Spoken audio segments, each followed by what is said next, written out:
And a partial victory for cop killer Michael Astorga in his fight to stay off death row.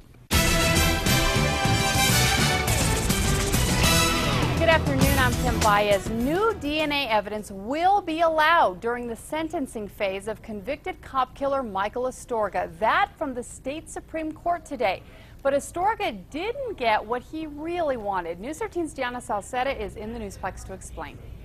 Kim, there were two things Astorga's attorney Gary Mitchell was vying for with the state Supreme Court. One, Mitchell wanted the Supreme Court to pull the death penalty off the table altogether for Michael Astorga.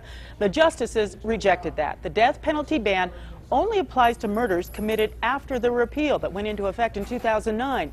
Astorga killed Bernalillo County Sheriff's Deputy James McGrain Jr. during a traffic stop in Tijeras in 2006. The state justices ruled that Mitchell cannot call in experts or legislators to testify about our repeal here in New Mexico, and the jury could still consider the death penalty. Now, the second item.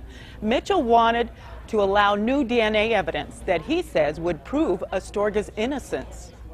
Are there limits on what you intend to propose?